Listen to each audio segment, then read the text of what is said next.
Assalamualaikum warahmatullahi wabarakatuh. Salam sejahtera buat kita semua. Om Swastiastu, Shalom, Namo Buddhaya. Salam sehat, SRD, Safety, Respect, Development. Selamat datang di podcast Mas SRD, podcast kesehatan masyarakat Saradan. Izin kita lepas masker karena kita sudah di booster dan tidak ada gejala.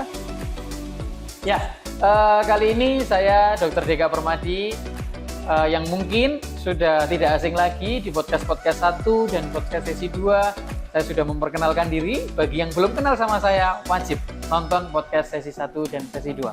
Pada kali ini nanti kita akan berdiskusi. Jadi kita akan menanyakan dan menjawab secara interaktif dengan rekan kerja saya, yaitu Mbak Yayan. Mungkin Mbak Yayan bisa memperkenalkan diri. Oke, halo. Perkenalkan, nama saya Yan Ika, saya apoteker di UPT Puskesmas Saradan. Oke. Ya. Program podcast ini adalah sebagai media informasi kesehatan ya, untuk masyarakat terkini. Tapi sebelum kita melanjutkan diskusi yang lebih mendalam, biar lebih semangat dan akrab, kita sapa teman-teman dengan sebutan Sobat Intan Pemerhati Kesehatan atau Sobat Intan. Halo Sobat Intan. Halo Sobat Intan, ya. Oke. Sobat Intan, sebelum kita lanjutkan lagi dokter, untuk Sobat Intan yang ada di rumah, jangan lupa untuk like, comment, subscribe, and share semua video ini ya. Ya, agar kita lebih bersemangat lagi nih untuk biar kita lebih membuat semangat. konten-konten selanjutnya, memberikan informasi-informasi selanjutnya ya dokter. Iya. Oke, podcast ini mungkin sama seperti sesi-sesi sebelumnya Mbak, yang kita akan mengedukasi berita-berita yang sebenarnya lagi hangat-hangatnya juga Mbak Yayan. Apa sih sebenarnya yang lagi hangat ini Mbak Yayan? Ada penyakit gagal ginjal akut pada anak ya, yang sebenarnya dia biasa disingkat GGAPA, yaitu gagal ginjal akut progresif atipikal ya. Ini biasanya menyerang pada anak-anak Mbak Yayan ya. Sudah pernah mendengar berita itu Mbak Yayan? Oh iya, itu beritanya lagi marak-maraknya saat ini ya dokter. Itu tentang gagal ginjal akut pada anak. Oke, pasti Sobat Intan di rumah ini banyak juga yang sebagai orang tua dokter khawatir. Sebenarnya apa sih gagal ginjal akut pada anak dan bagaimana sih kok bisa terjadi gagal ginjal akut pada anak dokter? Iya benar, memang di luar lagi rame juga ini Mbak Yan. Mungkin Mbak Yan juga mewakili ibu-ibu sedikit khawatir ya, karena ada penyakit yang seperti ini ya Mbak Yayan ya. Iya, sangat khawatir dokter. Jadi mungkin sebelum saya masuk ke klinis kepada gejala ataupun faktor resiko pada penyakit gagal ginjal ini, mungkin saya harus luruskan karena banyak banget Mbak Yayan di luar itu yang bertanya, dulu loh enggak ada dokter penyakit kayak gini, kok sekarang ada aja penyakit-penyakit yang aneh-aneh. Iya, sebenarnya gini. ini. Ini juga kategori penyakit ginjal pada anak ini juga bukan penyakit yang baru Mbak ya. Dari dulu sebenarnya sudah ada penyakit gagal ginjal pada anak. Cuman naik kasusnya itu beberapa bulan yang lalu. Ya, jadi saya sedikit cerita, saya baca-baca kasus ini pertama muncul atau naik itu di Gambia. Itu di daerah Afrika Barat ya kalau tidak salah ya. Itu banyak anak dengan sakit ginjal. Dan ditelusuri ternyata akibat obat yang diproduksi di India sendiri ya. Cuman produsen obat tersebut, pabrikan obat yang ada di India itu, kita agak tenang sedikit. Ternyata BPOM menyatakan tidak pernah mengirim obat ke Indonesia dan edaran obat-obat dari pabrik tersebut tidak terdaftar di BPOM. Oke, berarti tidak masuk daftar obat yang di beredar Indonesia. di Indonesia ya dokter. Nah, tapi muncul lagi pertanyaan Mbak Yayan. Kok muncul ya dokter kasus ini di Indonesia ya? Ternyata Mbak Yayan di berita per tanggal 5 November 2022 penyakit ginjal pada anak yang di Indonesia mencapai 324 anak. Jadi cukup banyak. Iya. Angka sembuhnya ada. Angka sembuhnya 102 anak sembuh. Dan ternyata angka yang meninggal cukup tinggi, lebih tinggi daripada angka sembuh. Mencapai 194. Wah, signifikan juga ya dokter. Signifikan, makanya fatality rate-nya cukup tinggi, sekitar 54% anak yang meninggal gara-gara kasus ini. Dan sampai hari ini pun masih banyak anak yang dirawat. Pada tanggal 5 November ada 28 anak yang dirawat. Kita doakan semoga 28 anak tersebut bisa sembuh. Amin. Ya, gitu. Terus tadi menyambung obat yang mengakibatkan gagal ginjal di Gambia. Ternyata di Indonesia setelah ditelusuri Mbak ya, ternyata juga ada 10 anak yang diteliti, 7 diantaranya pada urinnya, pada darahnya terdapat kimia yang terkandung dalam pipisnya. Yang 10 anak yang gagal ginjal akut gagal ini ginjal ya, tadi, 7 diantaranya ternyata ada kandungan etilen glikol dan dietil glikol. Etilen glikol dan dietil glikol itu sebenarnya ranahnya Mbak Yayan. Jadi nanti saya mau bertanya sebenarnya Mbak Yayan, etilen glikol dan dietil glikol itu sebenarnya apa Mbak Yayan?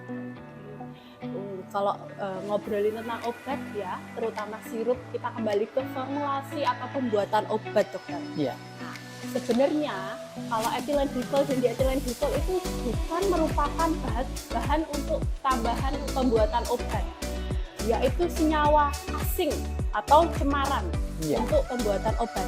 Yang biasa digunakan untuk bahan tambahan obat sebagai pelarut itu diantaranya propilen glikol, propil etilen glikol, gliserin atau gliserol, dan sorbitol. Namun etilen glikol dan dietilen glikol ini dimungkinkan keberadaannya sebagai kontaminan atau cemaran pada pelarut-pelarut tersebut. Oke, berarti ini etilen glikol dan dietil glikol ini adalah cemaran ya? Betul. Bukan obat? Bukan, berarti obatnya aman?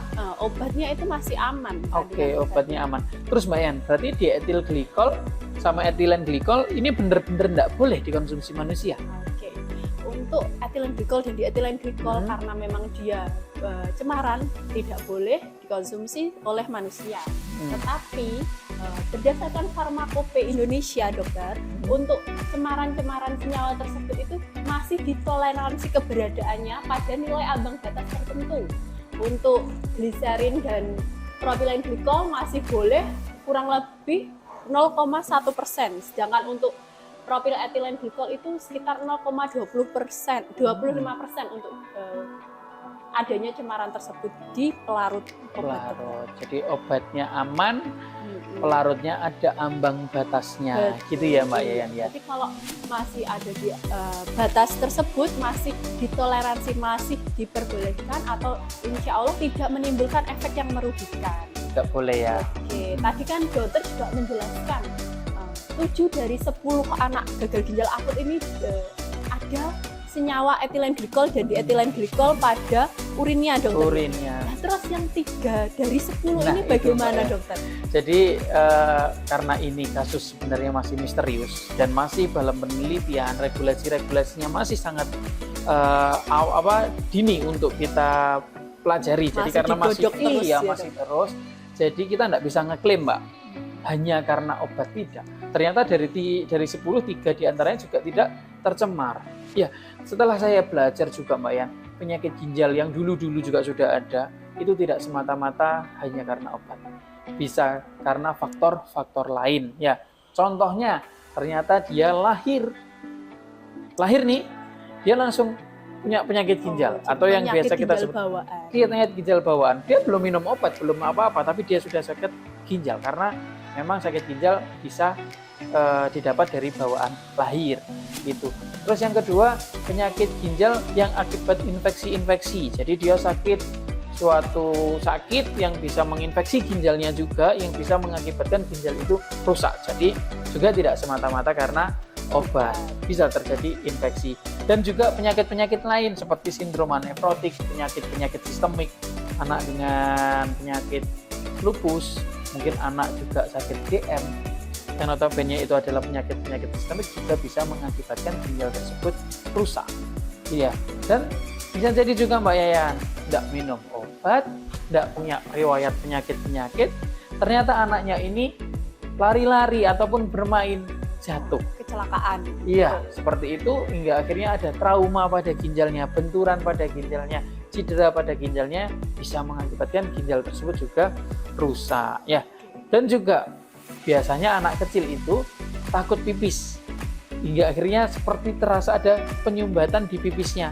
Itu bisa mengakibatkan ginjal itu juga rusak.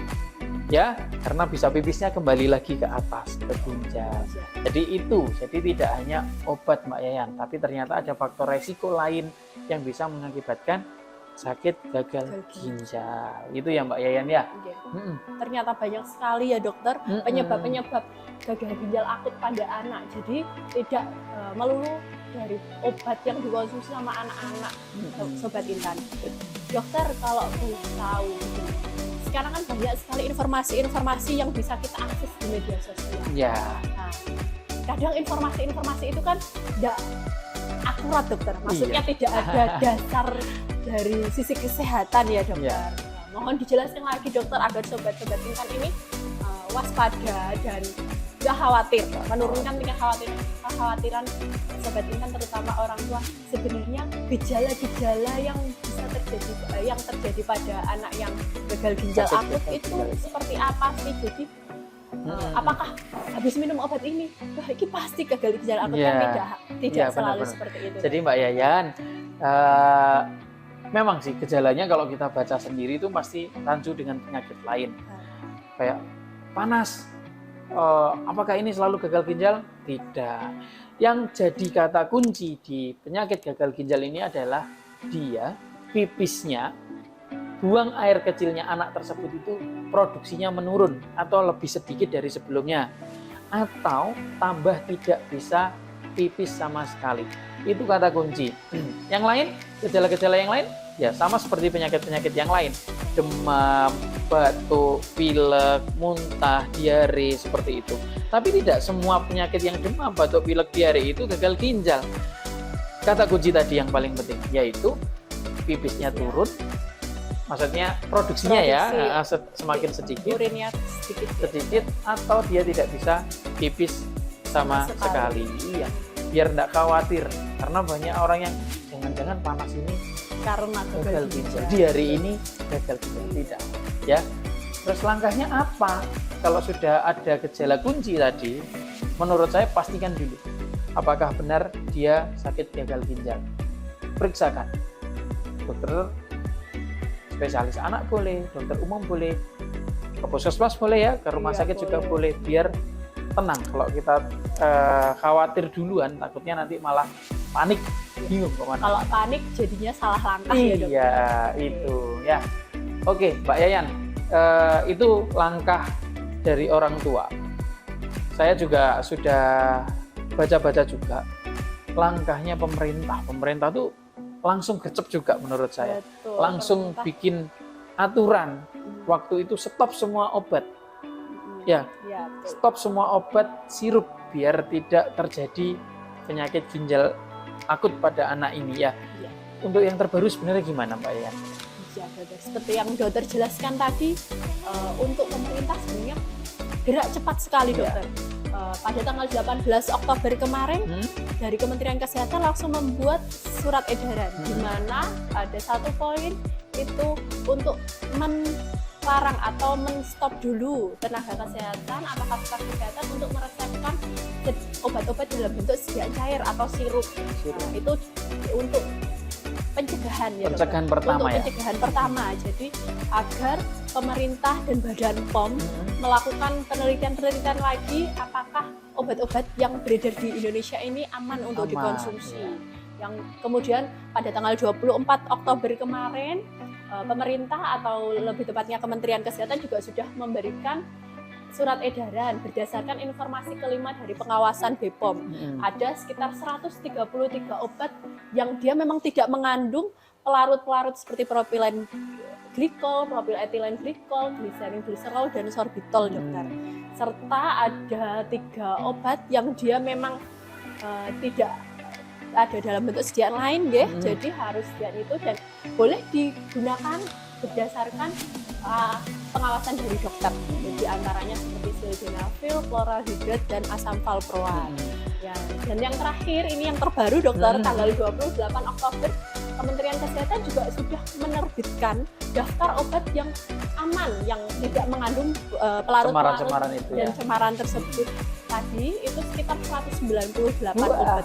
Jadi makin hari ya pemerintah juga gerak cepat untuk melakukan penelitian sehingga masyarakat juga merasa aman dan tenang ya. Betul.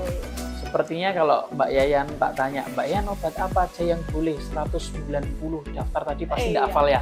Pasti pasti sulit menghafal. Sulit ya, menghafal. Banyak sekali ya. Nanti Sobat Intan tenang. Nanti akan ada cuplikan di mana daftar-daftar obat tersebut aman digunakan oleh Sobat Intan. Ya Mbak Yayan ya. Oke, terus Mbak Yayan, saya itu juga sedikit banyak baca berita lagi. Setelah pemerintah bekerja sangat cepat ini, memberikan surat edaran dan ternyata kasus di Indonesia juga cukup turun Mbak Yayan. Alhamdulillah ini kita juga bersyukur ya. Bersyukur sekali, jadi ya, dokter. Iya, memang manfaatnya cukup nyata juga kebijakan pemerintah itu. Ya Mbak Yayan ya. Terus selanjutnya Mbak Yayan, tadi kan sudah saya sampaikan nih. Orang tua cukup tenang, nggak usah bingung. Muncul lagi surat edaran bahwasanya tidak boleh pakai sirup. Pesan saya nih kepada orang tua, untuk taati dulu aja aturan yang berlaku untuk saat ini. Tidak boleh menggunakan obat sirup sembarangan, harus menggunakan obat sirup sesuai daftar yang aman, dan dianjurkan untuk pakai puyer dulu ya Mbak Yan ya. Iya. Saya sendiri tahu nih sebenarnya puyer itu susah kita berikan kepada anak. Ya, mungkin bisa dimodifikasi seperti apa sih Mbak Yan biar anak ini mudah minum obat puyer. Iya dokter, karena dari pemerintah sudah mengarahkan dokter, kita sediaan sirup untuk di stop dulu, atau sekarang karena sudah ada edaran dari 198 obat yang boleh diedarkan, kan masih ada beberapa obat ini dokter yang dia memang tidak bisa dikonsumsi, tidak ada sediaan lain. Oh, tidak ada sediaan lain. Adanya tablet. Oke, kalau tablet bisa kita buat puyer. Puyer. Tapi tantangannya lagi kalau untuk anak-anak, Susah. puyer itu sulit sekali. Iya. Pertama, anak pasti ketakutan. Ketakutan. Karena kan puyer itu kayak obat pahit. Iya. Gimana sih Sobat Intan biar anak-anak enggak ketakutan atau memberikan secara iya, mudah ke anak ya intinya lebih gitu. mudah. Bisa ditambahkan dengan air gula dokter. Boleh ya? Boleh. Ditambah air gula. Madu juga sedikit boleh. sedikit ya. boleh ya. Selama tidak ada, ditanyakan dulu tapi ke petugas kesehatannya dokter ya. atau apakah adakah interaksi antara obat yang Dan diberikan madu. itu dengan madu, gitu. Air gula ataupun apa itu tadi. Air gula atau yang lain. Selain puyer dokter, sebenarnya kita itu punya bentuk-bentuk obat lain. Oh ya, sediaan lain ya. Sediaan lain seperti kompres demam dokter, Kompres kita kan demam. ada. Kemudian supositoria. Ini dimasukkan dari dubur tuh ya Mbak Yan ya. Dimasukkan dari dubur atau dari anus. Jadi nggak melulu semua harus menggunakan sirup. Sirup. Jadi itu tadi Sobat Intan, bahwasannya walaupun sirup ini dibatasi, gitu ya Mbak Yan ya, dibatasi, ternyata masih ada cara lain. Kita bisa buatkan puyer yang mungkin dimodifikasi dengan pemberian gula ataupun madu yang tidak ada interaksi, yang pokoknya kayak gitu. Sama obat-obat secara kayak plester. Terus yang dimasukkan dari dubur aman ya Mbak ya? Aman, masih diperbolehkan ya. Iya. Karena jadi itu Mbak Yayan, sebenarnya yang perlu kita edukasi kepada masyarakat itu. Dalam arti tidak usah terlalu khawatir, tidak usah terlalu panik dulu, nanti takutnya salah langkah dan itu tadi. Terus Mbak Yayan, berita-berita yang saya sampaikan nanti rencana saya juga akan saya masukkan di cuplikan-cuplikan podcast ini, biar masyarakat juga tahu kondisi yang di Indonesia itu sebenarnya seperti apa dan lain-lain ya. Ada pertanyaan dokter, sudah masuk ke Madiun atau belum? Nah, mungkin ada pertanyaan itu juga. Iya. Pasti, apalagi kita di wilayah kerja kita kan di Kabupaten Madiun. Ada banyak sekali pertanyaan. Kalau di Madiun sebenarnya Mbak Yan, sampai hari ini saya coba cari informasi di media-media berita ataupun di internet, itu belum ada laporan di Kabupaten Madiun. Tapi ternyata di Jawa Timur cukup tinggi. Ada 5 provinsi yang tinggi dan salah satunya itu Jawa Timur. Jadi memang harus waspada ya. Tetap kita harus ikuti aturan-aturan pemerintah. Ya. Oke. Mbak Yan, mungkin diskusi kita sebenarnya sangat menarik, sangat interaktif ini tadi. Cuman biar tidak lama-lama juga dan mungkin ada ini regulasi yang akan terbaru yang akan muncul. Nanti mungkin kita bisa sampaikan di lain kesempatan ya Mbak Yan ya. Kita tidak terlalu panjang lebar karena memang masih misterius. Iya, Penyakit karena ini masih misterius. masih diteliti terus ya dokter, masih berjalan terus penelitian dan regulasi akan diupdate Update lagi, setiap iya. hari. Nanti Sobat Intan cukup memantengin media sosial Puskesmas Saradan. Tidak ada hanya YouTube Mbak Yayan, tidak hanya podcast Mas, media sosial kita untuk kita bisa beredukasi, memberikan informasi. Ternyata kita juga punya Instagram. Instagramnya, nickname-nya juga Puskesmas Saradan. Selain Instagram mungkin Mbak Yayan? Selain Instagram, Puskesmas Saradan juga punya Facebook, Twitter yang bisa juga diakses oleh teman-teman Sobat Intan di rumah ya untuk update informasi. Jadi lebih mudah, lebih cepat juga lebih ya. cepat. TikTok punya enggak? TikTok masih belum punya. Bagaimana ini dok? Iya, ya. Mungkin itu Sobat Intan yang bisa kita sampaikan dalam diskusi kali ini, podcast kita kali ini. Untuk selanjutnya akan ada podcast selanjutnya. Syukur-syukur teman-teman memberikan semangat di kolom komentar Mbak Yayan. Ya, jadi jangan lupa tadi di awal like, komen, subscribe, dan share semua video ini ke grup-grup keluarga, grup-grup RT, RW, rumpi-rumpi itu boleh dibagi di situ ya. Mungkin dari saya itu Mbak Yayan, diskusi kita kali ini. Bila mungkin Mbak Yayan dan Sobat Intan ada hal yang kurang tepat yang bisa saya sampaikan, ada informasi yang mungkin kurang benar, kita sama-sama belajar di sini. Mari saling mengingatkan, saling mengoreksi dan memberikan informasi kepada yang lain agar informasi-informasi ini aktual dan akurat, tidak hoax. Serta saran ya dokter agar membangun biar kita makin semangat lagi membuat konten-konten dan memberikan informasi untuk masyarakat di sekitar. Iya.